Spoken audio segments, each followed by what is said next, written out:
Hai, Assalamualaikum dan salam sejahtera. Saya harap anda semua dalam keadaan baik dan sihat sejahtera. Baik, hari ini kita akan mendengar satu lagi topik iaitu gaya berfikir. Untuk gaya berfikir ni, saya Anwar Fakhri akan membentangkan gaya-gaya berfikir yang ada bersama kawan saya iaitu Muhammad Ashraf dan juga Amirul Hafiz. Mari kita dengarkan. Gaya berfikir yang pertama iaitu analytical. Analytical berasal daripada perkataan analisis iaitu mengkaji. Untuk gaya berfikir ini, kita akan melihat suatu perkara dengan teliti dan terperinci. Dan prosesnya adalah seperti berikut iaitu masalah akan dipecahkan mengikut keutamaan dan kategori. Kemudian akan dikumpul fakta-fakta yang berkaitan dengan permasalahan tersebut sebelum dianalisa. Setelah dianalisa, jawapan-jawapan akan dikeluarkan dan dicantumkan untuk menjadi satu kesimpulan yang lengkap. Individu yang analytical cenderung menggunakan hemisfera kiri semasa berfikir. Ini kerana hemisfera kiri ini membantu dalam urutan memproses maklumat dan logik.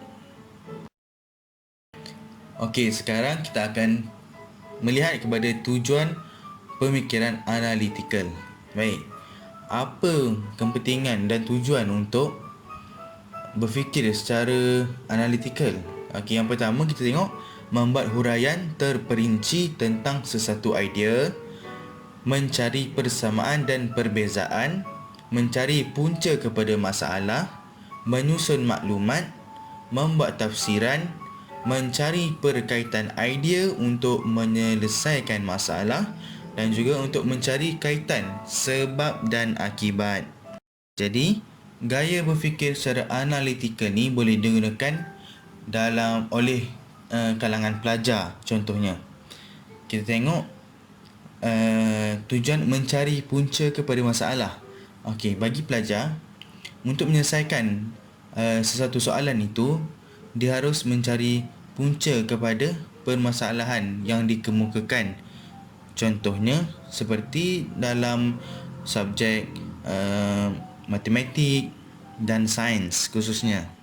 Untuk menyusun maklumat pula, mereka akan menyusun maklumat yang telah diambil contohnya dari petikan-petikan dalam teks untuk disesuaikan ke dalam rangka jawapan yang mereka akan buat. Baik, itu untuk kalangan pelajar lah. Seterusnya, gaya berfikir emotif. Baik, kalau kita dengar perkataan emotif, apa yang terlintas di fikiran kita? Semestinya emosi.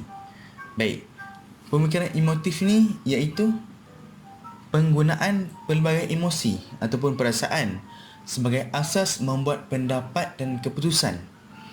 Jadi, seorang yang berfikir secara emotif ni akan menggunakan bermacam-macam jenis emosi. Baik emosi positif ataupun emosi negatif. Okey, emosi-emosi ni ditunjukkan melalui ekspresi muka. Macam kita boleh tengok dekat slide ni. Macam-macam jenis muka ada kan? Okey. Apabila kita berfikir secara emotif, akan ada aspek-aspek yang disukai ataupun aspek-aspek yang tidak disukai oleh bakal pengguna, iaitu kita lah. Jadi, seterusnya kita akan mementingkan tindak balas emosi orang lain. Yalah kan, sebab kita pun berfikir secara emotif. Jadi setelah kita berfikir secara emotif ni, barulah kita akan mengambil kira sesuatu secara tanpa emosi, tanpa mengambil kira emosi. Dan semestinya kita sebagai manusia sehari-harian ada menggunakan gaya berfikir emotif ni untuk menjawab persoalan apa dan mengapa. Apa, kenapa itu, apa itu dan mengapa ini. Contohnya dalam apa-apa situasi sekalipun. Seterusnya kita pergi kepada gaya berfikir hipotetikal. Hipotetikal ni berasal daripada perkataan hipotesis, iaitu ramalan yang munasabah, anggapan dasar dan merupakan sejenis idea juga hipotesis ni. Jadi penakbulan atau pemerhatian yang akan mengambil kira cadangan dan kemungkinan. Jadi dalam gaya berfikir hipotetikal ni, dia sinonim dengan konsep jika dan maka. Maksudnya jika itu kita ambil sesuatu tindakan itu, dan maka tu ialah kesan kepada tindakan yang kita ambil. Sebab itulah tujuan gaya berfikir hipotetikal ni adalah untuk meramal kesan dan akibat daripada sesuatu langkah. Macam yang tadilah, kalau kita buat ini, apa akan jadi? Kalau kita buat itu, apa akan jadi? Seterusnya, melalui ramalan yang kita buat tadi, kita akan dapat merangka langkah-langkah yang sesuai ataupun lebih sesuai untuk kita ambil bagi menyelesaikan sesuatu masalah. Jadi gaya berfikir ni boleh dipraktikkan dalam kalangan tenaga pengajar contohnya. Seperti kalau kita memberikan gaya pembelajaran yang sebegini, apa akan jadi, apakah keberkesanan terhadap pelajar kita nanti. Contoh, kita ambil langkah A, apa keberkesanannya. Sama ada kita ambil langkah B, dan apa keberkesanannya kelak. Jadi kita boleh meramal dan merangka gaya pengajaran yang kita akan lakukan di dalam bilik darjah nanti. Okey, saya rasa setakat itu untuk bahagian saya serahkan kepada pembentang yang seterusnya. Terima kasih. Assalamualaikum dan salam sejahtera. Saya Muhammad Amir Hafiz akan meneruskan penerangan yang dilakukan oleh Anwar Fakri sebentar tadi berkenaan gaya pemikiran. Saya akan menerangkan tentang gaya pemikiran historis. Pertama sekali kita perlu mengetahui apa itu historis. Historis ini dapat dirujuk sebagai masa silam, masa lampau ataupun sejarah silam. Kemudian kita akan melihat apa itu pemikiran historis. Pemikiran historis merupakan gaya pemikiran yang membawa seseorang itu menoleh ke belakang untuk melihat masa silam. Gaya pemikiran ini amat mementingkan perkataan sebab dan juga kerana untuk mengetahui sesuatu punca yang menyebabkan berlakunya sesuatu peristiwa tersebut. Gaya pemikiran ini juga amat penting untuk memastikan seseorang itu faham tentang masalah ataupun peristiwa yang berlaku. Gaya pemikiran historis ini juga dapat digunakan terutamanya dalam pembelajaran di dalam kelas. Sebagai contoh, dalam subjek sejarah. Subjek sejarah amat mementingkan pemahaman tentang sesuatu peristiwa yang berlaku.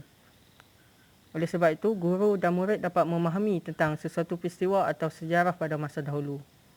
Sebagai contoh, mereka dapat memahami peristiwa penjajahan Jepun di Tanah Melayu pada tahun 1941.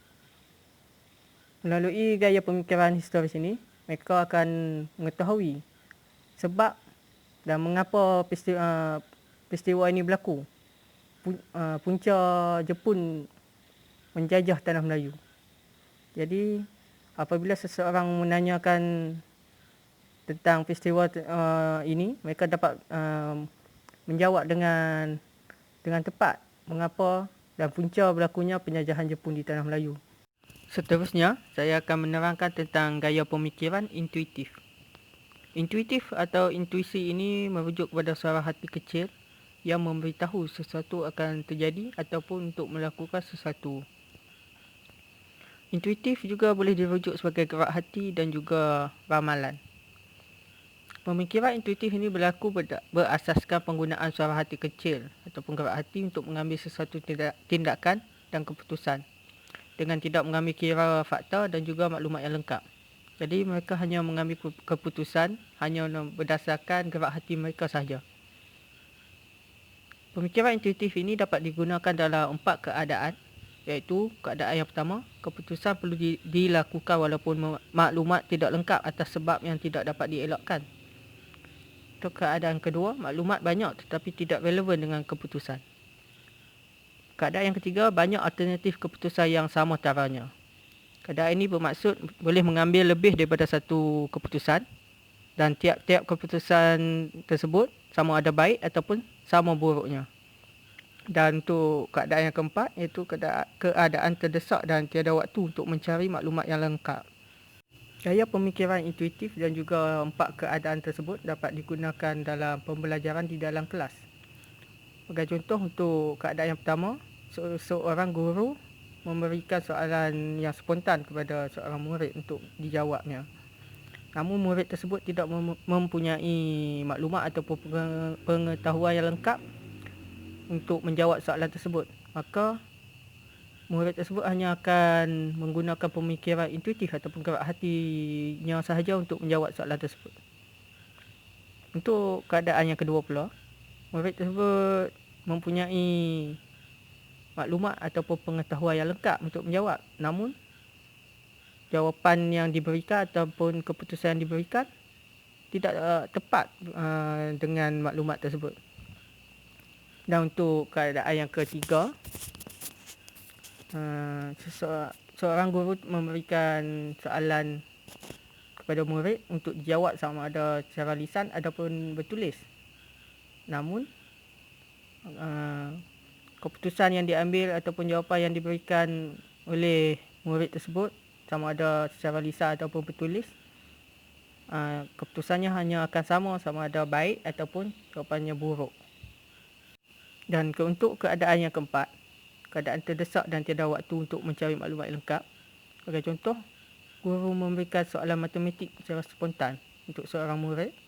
Namun, beliau tidak mempunyai maklumat yang lengkap dan juga tidak mempunyai masa untuk mencari maklumat tersebut.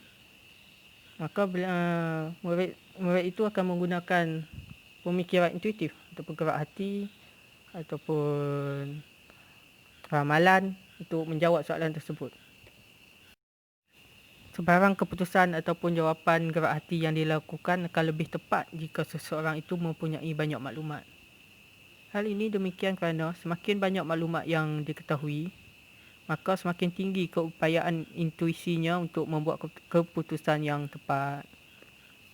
Kemudian, saya akan menerangkan tentang gaya pemikiran konstruktif. Gaya pemikiran konstruktif merujuk kepada keupayaan untuk membaiki kelemahan idea semasa. Gaya pemikiran ini digunakan selepas seseorang itu berfikir secara negatif dan juga secara kritikal. Apa yang dimaksudkan berfikir secara negatif adalah membolehkan minda melihat perkara-perkara buruk seperti kerugian, bahaya, risiko dan juga masalah. Berfikir secara kritikal pula membolehkan minda untuk melihat kelemahan, kekurangan, kesilapan, kesalahan dan seumpamanya. Pemikiran konstruktif ini bertujuan untuk mengemukakan cadangan yang baik untuk membaiki kelemahan tersebut. Gaya pemikiran konstruktif ini amat sesuai untuk digunakan dalam pembelajaran di dalam kelas. Sebagai contoh, semasa aktiviti reka cipta, murid membina robot. Sekiranya terdapat kelemahan terhadap robot yang dibina, maka pemikiran konstruktif perlu digunakan oleh murid ataupun dibantu oleh guru. Guru atau murid perlu mengemukakan cadangan untuk mengatasi masalah tersebut. Sebagai contoh, robot yang dibina hanya menggunakan kertas dan ianya tidak sesuai untuk membina robot. Maka, guru ataupun murid perlu memikirkan satu cara untuk mengatasi masalah tersebut. Sebagai contoh, mereka memikirkan untuk menggantikan kertas dengan kotak. Maka, kelemahan yang terdapat pada pembinaan robot tadi dapat diatasi. Assalamualaikum, saya Muhammad Ashraf Bisabuddin. Hari ini saya akan menerangkan 3 pemikiran. Yang pertama, pemikiran kreatif. Kedua, pemikiran kritikal. Dan yang terakhir, pemikiran logikal. Baiklah, saya akan mulakan dengan pemikiran kreatif terlebih dahulu. Pemikiran kreatif adalah suatu keupayaan yang dapat mengamati sesuatu perkara dalam pelbagai pandangan bagi melaksanakan sesuatu idea. Pemikiran kreatif ini dapat menghasilkan sesuatu konsep ataupun jalan penyelesaian dan mencipta sesuatu idea yang baru. Inilah bagi contoh pemikiran kreatif di dalam bilik darjah, kita dapat lihat guru menukar cara pembelajaran dengan menggunakan kaedah lain daripada menggunakan papan putih ataupun papan hitam dengan menggunakan alatan dan aplikasi yang lebih moden seperti Kahoot, YouTube dan sebagainya.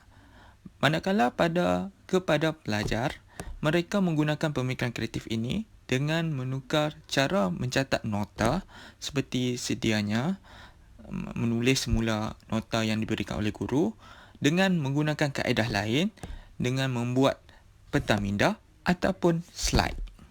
Baiklah, kita ke slide seterusnya iaitu pemikiran kritikal. Pemikiran kritikal ini adalah keupayaan membuat sesuatu penilaian berorientasikan ataupun berobjektifkan kesilapan, kesalahan dan alasan sesuatu perkara itu. Jadi, tujuan pemikiran kritikal ini adalah untuk menghindari kesilapan ataupun kekeliruan bagi mencapai sesuatu dengan sempurna. Baiklah, contoh pemikiran kritikal di dalam bilik darjah. Bagi guru akan menambah ilmu pengetahuan mereka dengan membaiki kelemahan mereka dan mencari cara pengajaran yang lebih efisien dalam pembelajaran. Manakala pada para pelajar pula, mereka akan mencari jawapan yang betul dan tepat setelah mendapat kertas ujian dan latihan agar tidak melakukan kesilapan pada peperiksaan yang benar. Ini adalah pemikiran yang terakhir iaitu pemikiran logikal. Pemikiran logikal ini adalah sesuatu keupayaan bagi mengenal pasti sesuatu yang betul ataupun yang salah dari pelbagai segi logikal. Ianya juga digunakan bagi membuat sesuatu rumusan ataupun bagi memantapkan sesuatu hujah untuk menyokong atau menentang sesuatu idea yang telah dilontarkan. Baiklah, contoh pemikiran logika di dalam bilik darjah. Guru menegur pelajarnya yang melakukan kesalahan seperti tidur dalam kelas, manakala pelajarnya secara logik menerima teguran itu kerana dia tahu dia telah melakukan kesalahan tersebut.